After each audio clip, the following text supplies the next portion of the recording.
I believe Americans deserve better. One thing they deserve, that promises made be promises kept. Madam President, I yield the floor.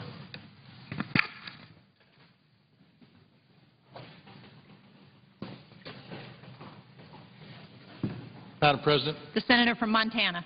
Madam President, thank you. I want to talk a little bit about the flooding that's going on in Montana and has been going on for basically better than the last month. The picture I have here is a picture of the Musselshell River east of Roundup. And the river channel is not in this area. In fact, is on the far side of this river. And my guess is, I haven't seen this. This picture was taken about 10 days ago or so. But my guess is that it's still flowing like this. And for a number of reasons, and I want to address it in my speech today. Over the past few months, we've seen severe flooding in Montana that has impacted our homes and businesses. It's devastated farmland and ranch land. It has displaced families across our state.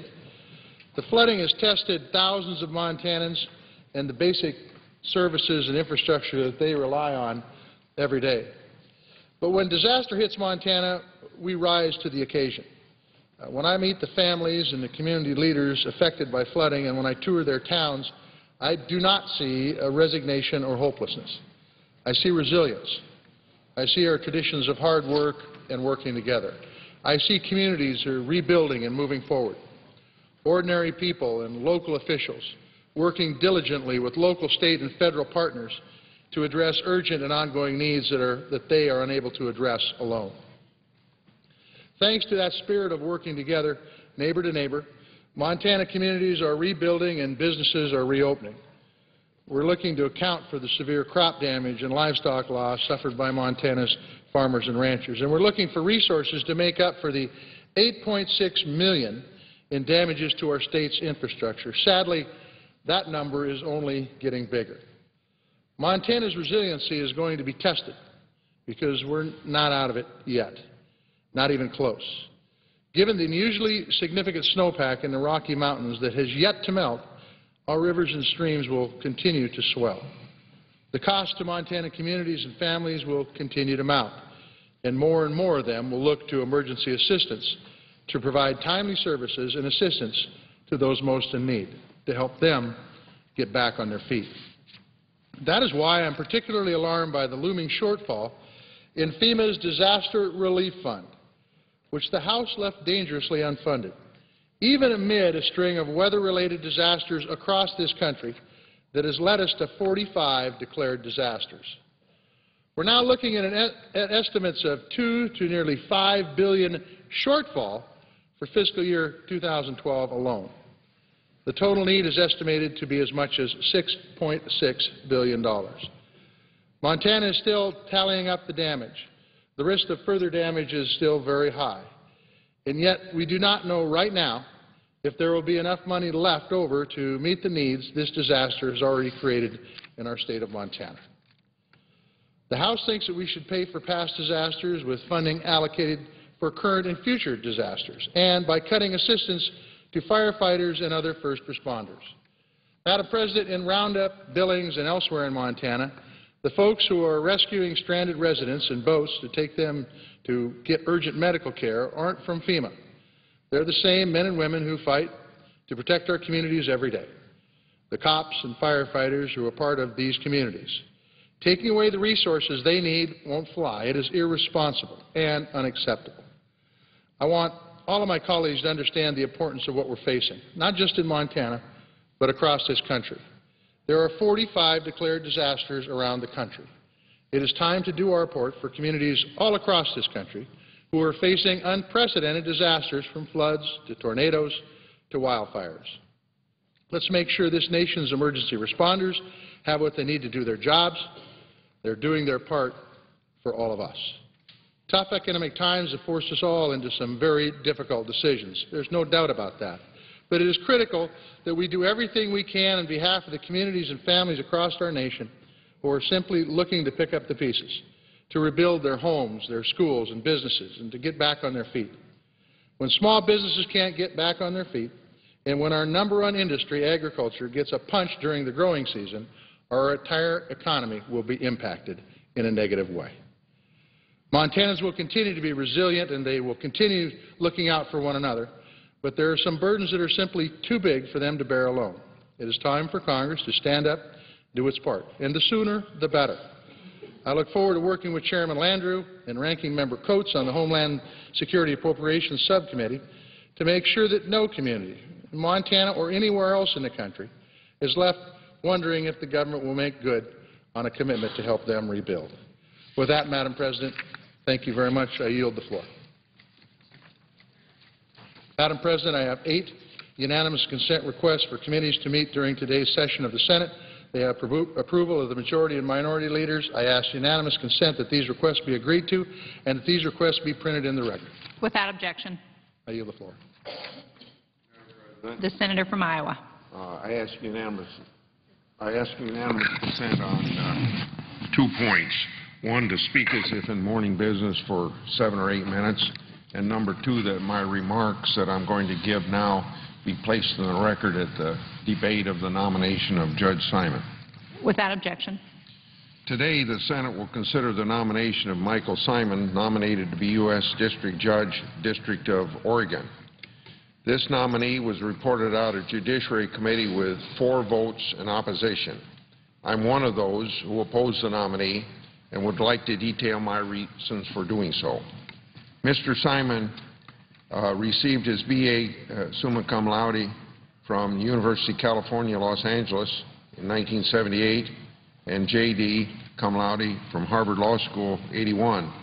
He began his legal career as trial attorney with the Antitrust Division, Justice Department. In 1985, he spent 6 months as Special Assistant U.S. Attorney for Eastern District, Virginia, and argued 1 appeal before the 4th Circuit. Mr. Simon joined a large law firm as an associate in '86. Since 1990, he has been a partner and head of litigation for the firm's Portland office. Throughout his career, Mr. Simon has advocated on behalf of the American Civil Liberties Union of Oregon as a pro bono attorney, but his involvement in the ACLU goes beyond mere representation of a client. Mr. Simon has been a member of the ACLU of Oregon since '86. He is an active member of their Lawyers Committee and served as a board member from '97 to the year 2004. He was the Vice President for Legislation, '97 to '98, and Vice President for Litigation, years 2000 to 2004. Now, I recognize that judicial nominees should not be evaluated solely on client lists or memberships. That would be very unfair.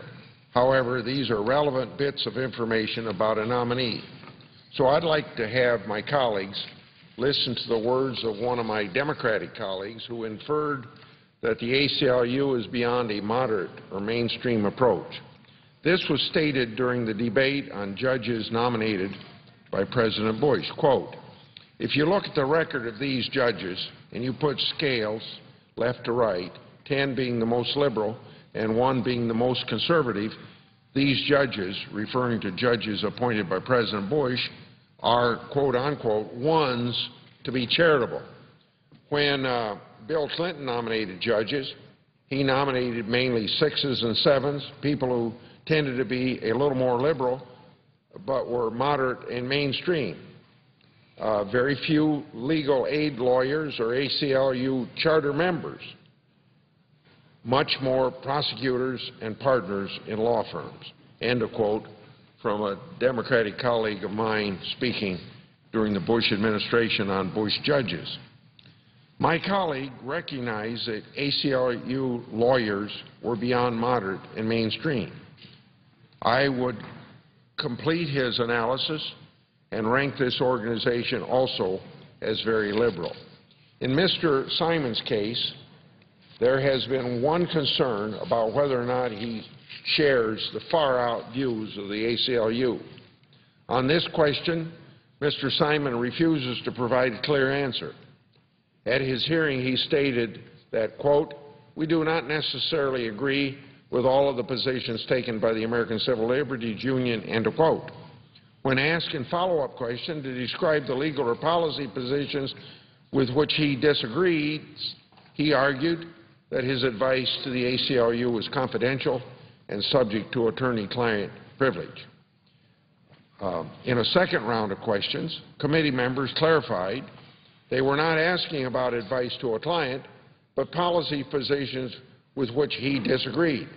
This was met with, quote, "I am not at liberty to describe the legal or policy positions advocated by the ACLU with which I disagree," end of quote.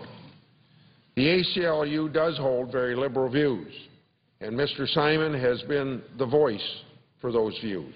For example, Mr. Simon wrote a letter to the Tillamook County Courthouse in Oregon expressing the ACLU's concern with religious Christmas signs and decorations. The letter encouraged the county to repeal its resolution that deemed that specific county, quote, "a Merry Christmas county," end of quote. On issue after issue, Mr. Simon refused to disassociate himself from legal or policy positions held by the ACLU that are far out of the mainstream. This includes legalization of drugs, the unconstitutionality of the death penalty, the unconstitutionality of the Pledge of Allegiance, the ACLU's opposition to tax exemption for churches, and extreme views regarding separation of church and state. Mr. Simon's views on the war on terrorism and a liberal view on civil liberties are troubling to me. In a speech in 2007, Mr. Simon argued that Americans' civil liberties have been threatened because of measures undertaken following 9/11. In his speech, he said, quote, "Our thinking would be clearer and our solutions more effective if we stopped thinking about and stopped calling terrorism a war or a crime, and argued that calling military action against terrorism a war, quote, implies that a military conquest is the best tool for this fight," and that's the end of that quote, and that, continuing to quote, "that terminology may limit more creative and even more successful techniques to promote and protect our security," end of quote. Perhaps Mr. Simon agrees with the Attorney General, who in a recent speech asserted that, quote, "our most effective terror-fighting weapon is Article III civil court system." I disagree with that assertion. Well, I ended the quote from the Attorney General. I certainly disagree with that assertion, and I think most national security experts, our military, and most Americans would disagree as well. Mr. Simon appears to approach constitutional theory with an activist slant, so I want to comment on that particular point.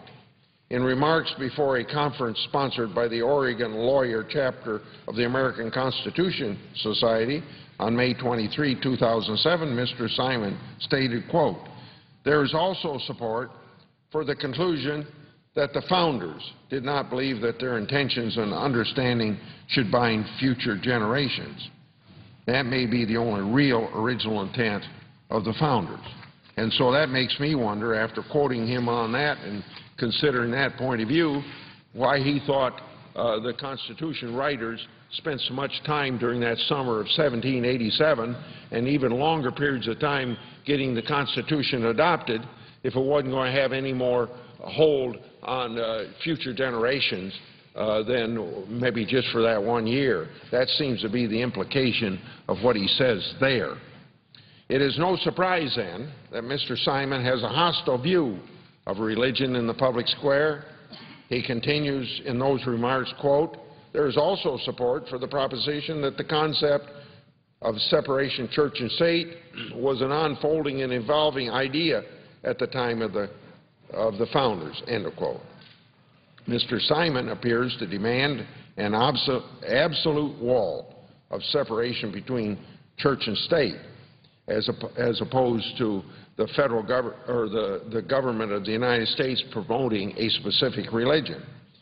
He has argued against religious display on public land, against religious visitors to schools, against a coach praying with his football players.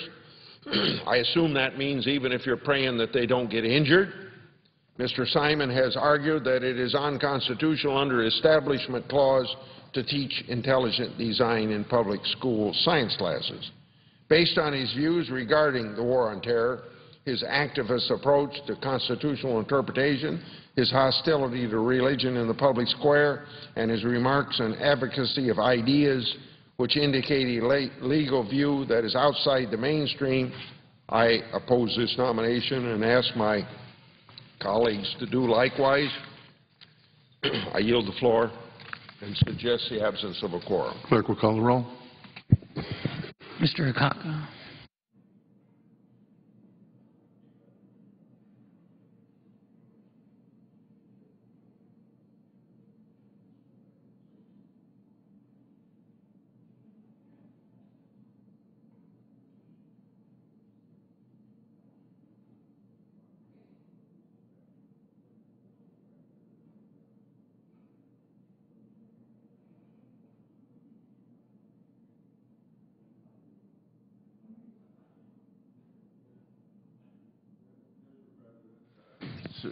Ask that the quorum call be suspended.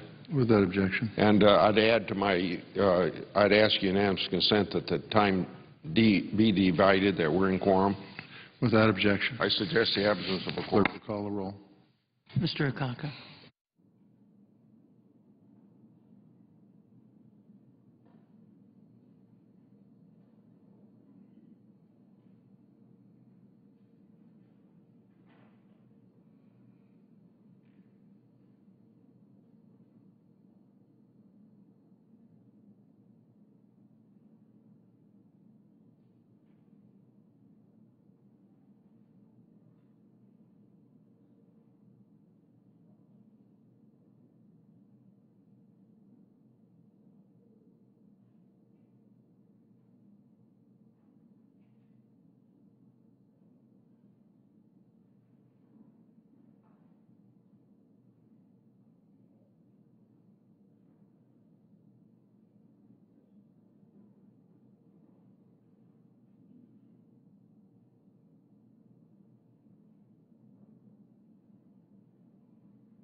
Mr. President.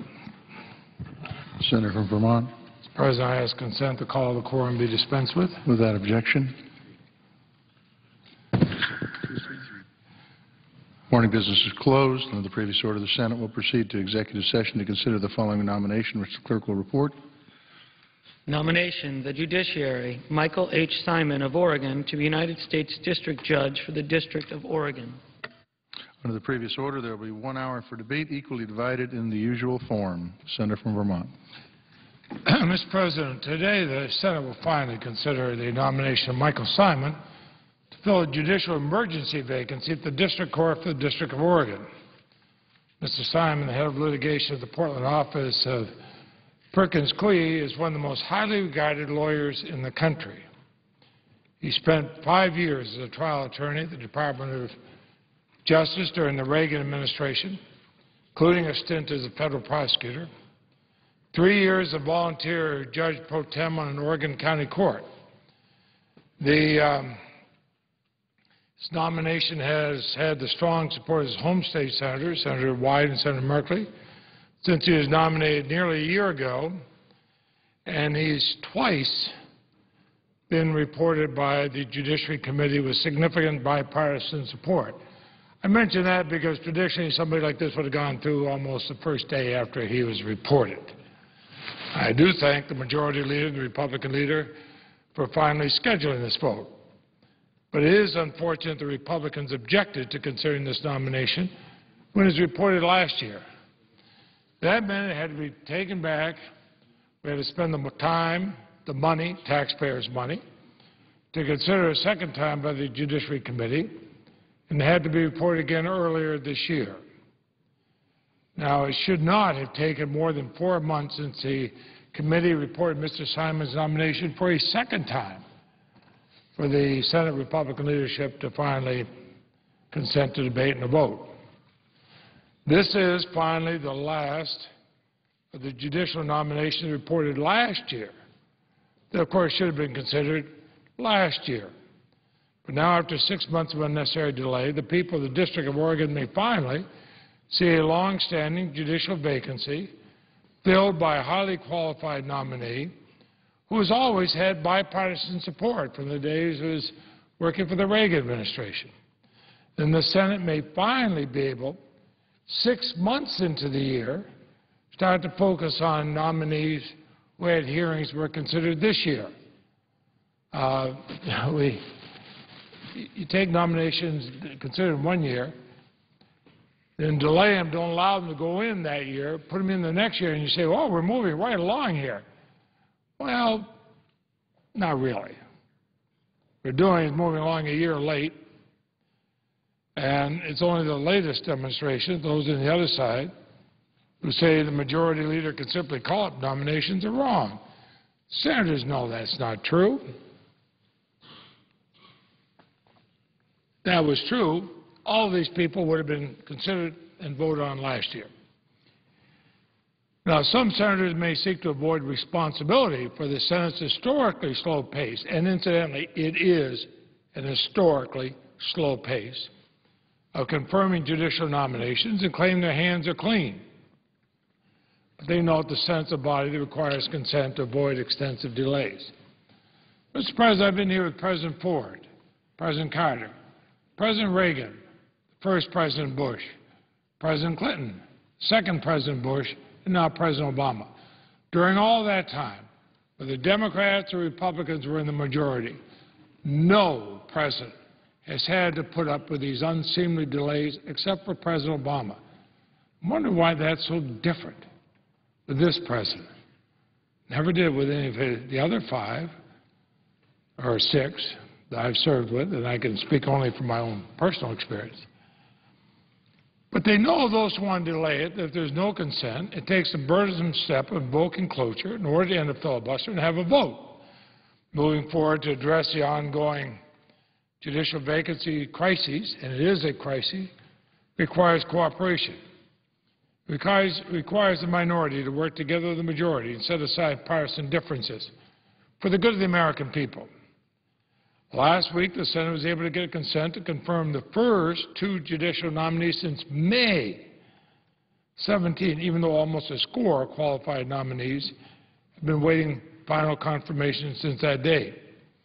In addition to the Simon nomination, there are 19 judicial nominations currently pending on the Senate's executive calendar.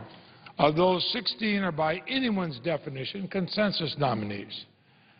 7 of them were nominated to fill judicial emergency vacancies. Until this Senate, we always move quickly on judicial emergency vacancies. These are the kind of nominees who in past years would have been confirmed within days of being reported to the Senate. Instead, extended delays now burden every nomination before the Republican leadership finally consents, if it does, to take up nominations. We should not need to file for cloture to vote on these kinds of qualified consensus nominees, and that's what's been required by the minority, by the Republican minority. And incidentally, when we filed for cloture, on many of these we filed for cloture, got a vote, then they passed overwhelmingly. We should have regular votes on President Obama's highly qualified nominees instead of more delays. We should also restore the Senate's tradition. And this I can speak as one who's seen that tradition for 37 years, of working to clear the calendar pending nominations before a recess.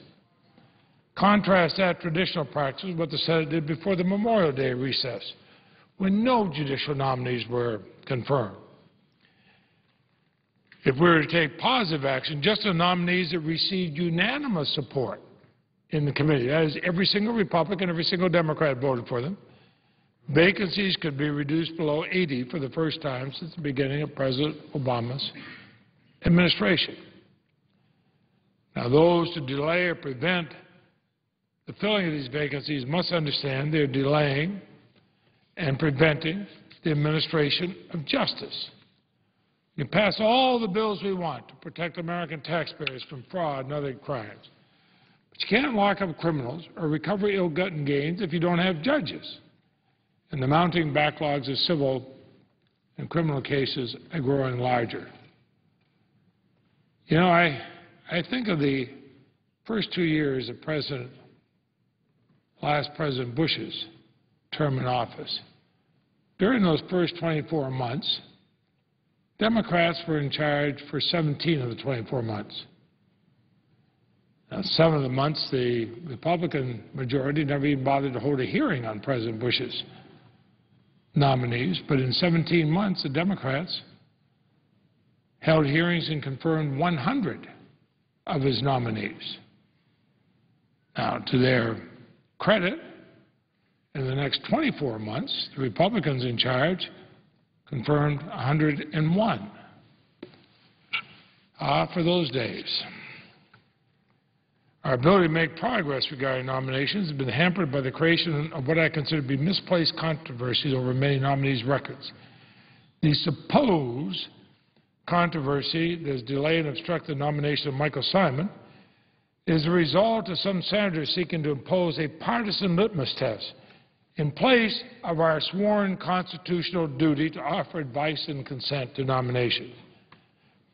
What was it Mr. Simon did wrong? Well, he filed amicus briefs on behalf of several Jewish organizations.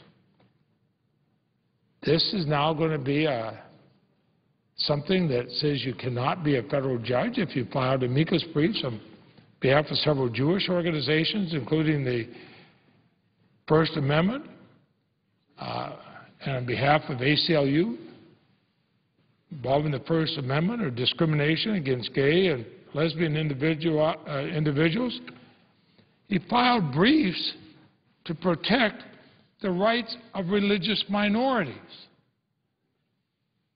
Well, Mr. President, in my state, I'm a member of a religious minority. I would think that somebody who stood up for me, that doesn't make him unfit to be a federal judge. But that's what they're saying. Filed briefs on behalf of these Jewish organizations, filed briefs on behalf of religious minorities, and somehow that makes them unfit to be a federal judge. That should make him even more qualified. Now, our legal system is an adversary system. It's predicated upon legal advocacy for both sides. Certainly, defending civil liberties is no vice. We ought to be proud of people who defend our civil liberties. The question for me about Mr. Simon The same question I've asked about every single judicial nominee, whether nominated by a Democratic or Republican president, whether he or she will have judicial independence. I don't care what their politics are. I don't care what party they belong to.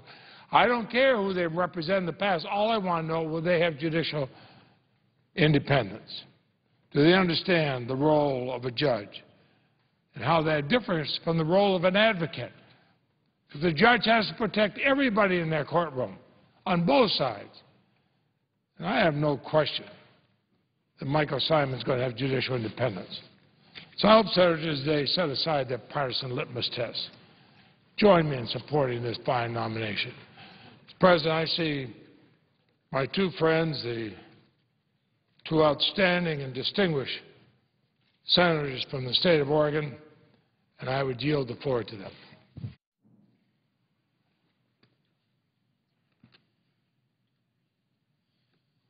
Mr. President. The junior senator from Oregon.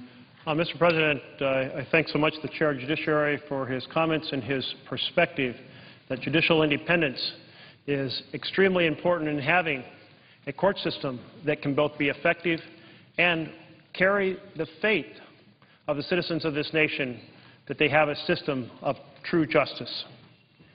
Mr. President, I rise in support of the nomination of Michael Simon to the post of U.S. District Judge for the Court of Oregon.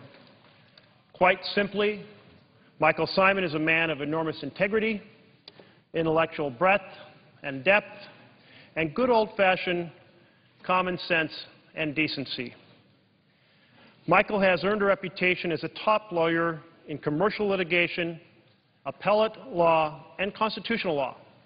He is respected nationally. He is eminently qualified for this seat.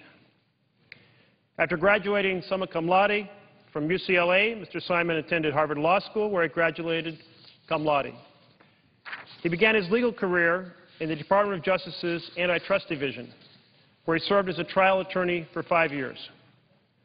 During this time, he also volunteered for and served as a Special Assistant U.S. Attorney for the Eastern District of Virginia. Mr. Simon is currently a partner at Perkins Coie in Portland, where he has worked since 1986 and earned a reputation as one of the Northwest's real legal stars. He has engaged in extensive pro bono work and has volunteered for many nonprofit organizations.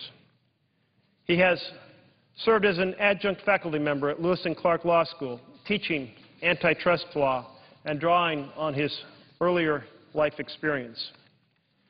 He has served as a pro tem judge of the Multnomah County Circuit Court.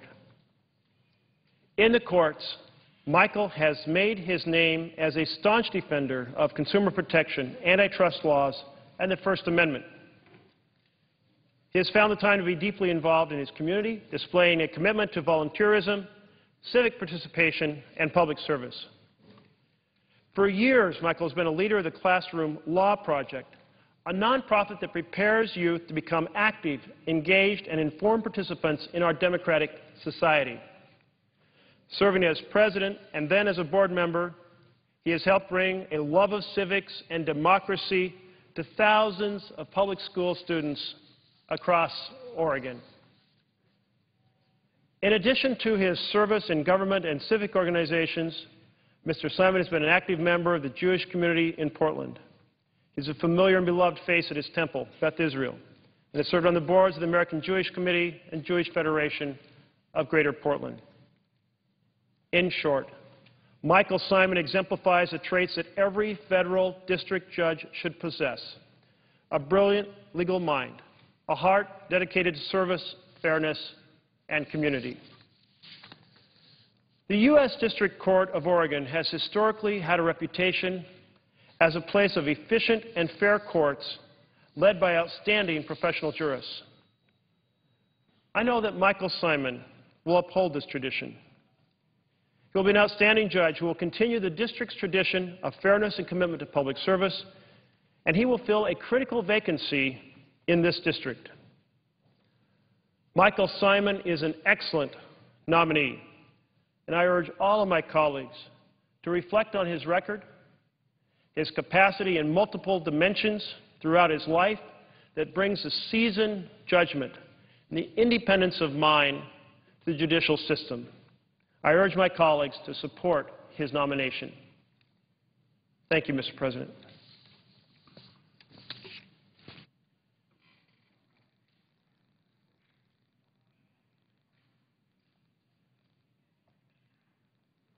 President. The senior senator from Oregon. Mr. President, Senator Merkley has said it very well this morning. I had a chance to speak about Michael Simon yesterday, and I want to just make a few additional remarks this morning. After the retirement of Senator Hatfield, who we all know is still beloved by many here in the United States Senate, I have had a chance to work with our former colleague, Senator Gordon Smith, and now with Senator Merkley, to send to both Republican and Democratic presidents some outstanding men and women for their consideration for the district court in Oregon. Today, Senator Merkley and I send to the Senate its consideration today another outstanding individual, someone who's going to take his place with the other leaders that have been named to the District Court of Oregon. Michael Simon is one of those persons who, when you look at what kind of jurist you want to have, he meets all the essential tests. He is a thoughtful man, he is a fair man, and he's an individual who always wants to have all the facts in front of him before he makes a reasoned judgment. And when I look at his background, and Senator Merkley has laid out several of the areas that we're especially proud of, his work in the private sector at Perkins Coie, I come particularly to his work in consumer protection and the antitrust field because it highlights the kind of person Michael Simon is. He made one of his most notable contributions to strengthening consumer protection law, working on behalf of the Department of Justice on the case of the United States versus American Airlines. And he successfully argued then for extending the reach of the Sherman Act to include monopolization and attempted monopolization. This is not a partisan issue, Mr. President. This is the kind of issue that helps all Americans, regardless of their political philosophy or the party they belong to, benefit from the fruits of a more competitive American marketplace. And Michael Simon's work in that area benefits each and every one of us every single day. Second, as I talked about yesterday, and Senator Merkley has described eloquently this morning, we're very proud of Michael Simon's championing work as a volunteer. I can tell you, Mr. President, it seems that virtually every good cause that comes across my desk at home seems to have Michael Simon's name on it, urging that Oregonians participate and volunteer their time. And we are especially proud of his work on behalf of children. His work with the Classroom Law Project, his work at the Waverly Children's Home, where he was past head of the board of directors. These kinds of positions are ones where you make a difference. These kinds of positions where you're on the board of directors, the Waverly Home, where you're part of the Children's Law Project, means that on an ongoing basis you have a chance to teach not just right and wrong to young people, but you have a chance to give them the kind of background about the rule of law and the rights and responsibilities that we want to instill in our children. And that's why we're very proud to bring to the attention of the Senate his work with Oregon's youngsters. And finally, I want to stress the immediacy of the need for the Senate to confirm Michael Simon today. This seat has been vacant for 664 days. It's just one of 36 judicial emergencies. As it stands, there are nearly 90 federal court vacancies, some of which have been empty for more than 3 years. And judicial emergencies are not just some sort of, Washington, phrase to throw around on the floor of the United States Senate. They are actually an emergency, defined by the Chief Justice of the United States, John Roberts, and to earn this designation, filings must exceed 600 per judge in district courts and 700 per judge in circuit courts. So justice delayed is justice denied. Until the United States Senate begins to move expeditiously to fill these vacancies, justice will continue to be denied to thousands of Americans who deserve due process. Both Senator Merkley and I are very grateful to Senator Leahy and Senator Grassley, the Majority Leader, Senator Reid, the Minority Leader, Mr. McConnell, for their work to bring this nomination to the floor. And, Mr. President, I hope that colleagues who have questions about Michael Simon will come to Senator Merkley and myself. We will stay on the floor and be available to colleagues to answer any questions. But this is a good and decent man who possesses all of the requisite qualities that we would like in a jurist, whether it's his work in the private sector, whether it's his pioneering work in the field of extending the reach of the Sherman Act to deal with monopolies. This is a person who will reflect great credit on the District Court of Oregon, on the legal system of our country. And, Mr. President, I hope all our colleagues will support Michael Simon today. And, Mr. President, with that, I yield the floor. Mr. President. Senator from Georgia. Mr. President, I rise to support the nomination of Leon Panetta to be the 23rd Secretary of Defense. Director Panetta has a long history of government and private sector service and experience, including service in the United States Army. Director Panetta served ably for 8 terms as a member of the U.S. House of Representatives, rising to be chairman of the House Budget Committee. He left that position to be President Clinton's director of the Office of Management and Budget, and later served 2.5 years as President Clinton's Chief of Staff, which is where I got to know him well.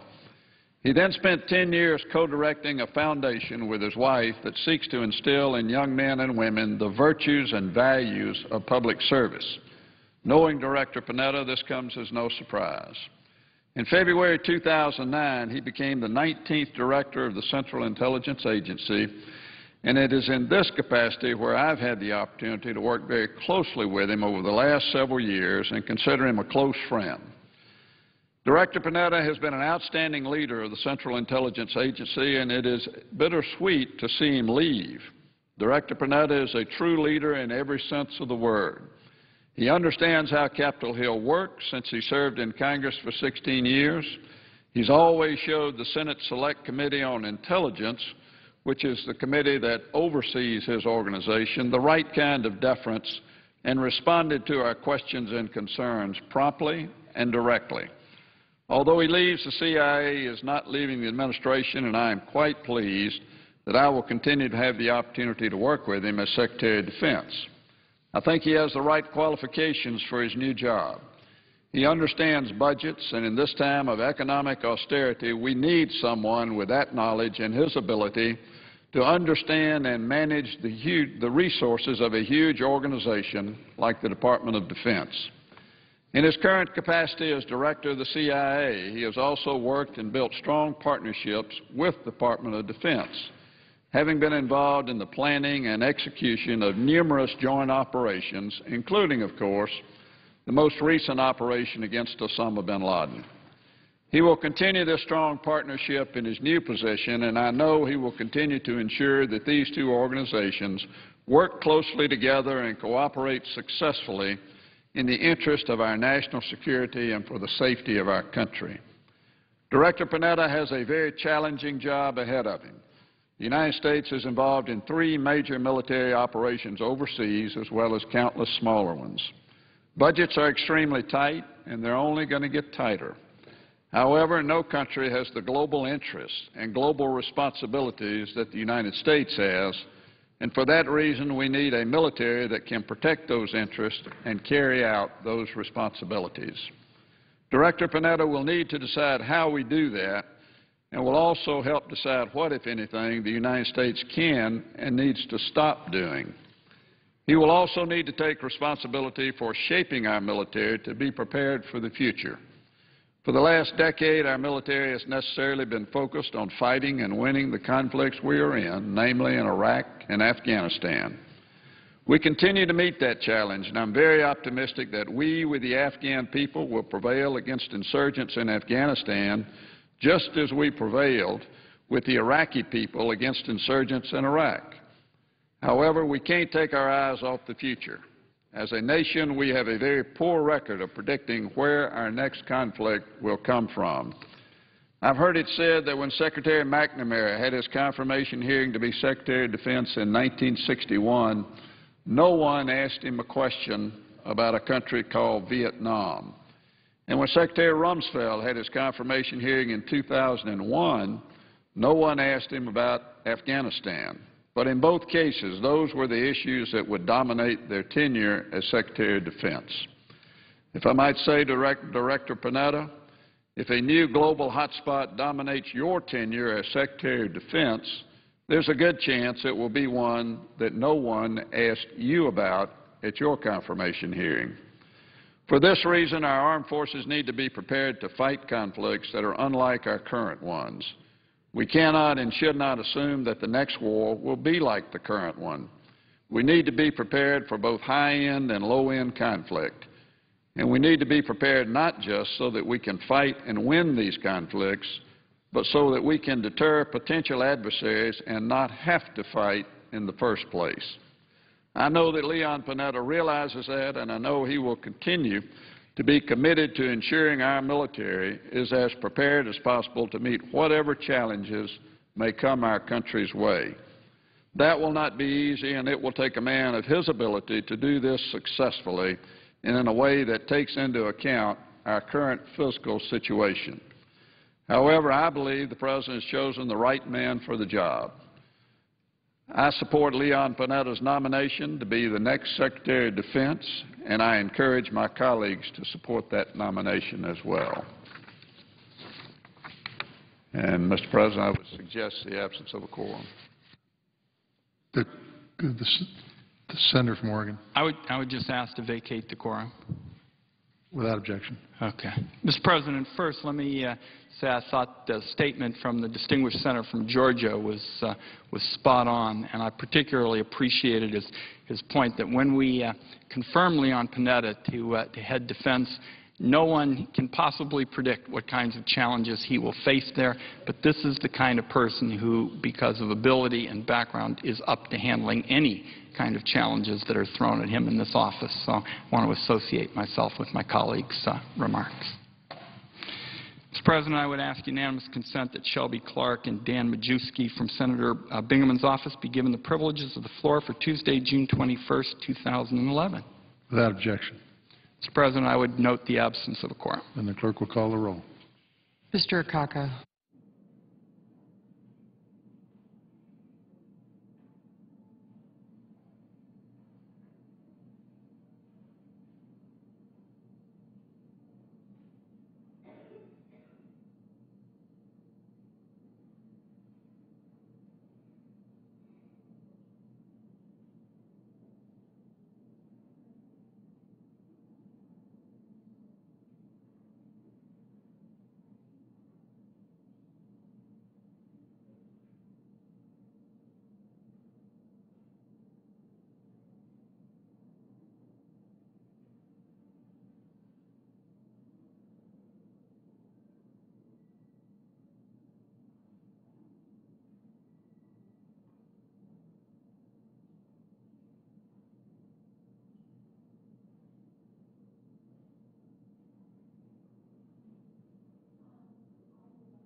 Mr. Alexander.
President. Senator Morgan. Ask unanimous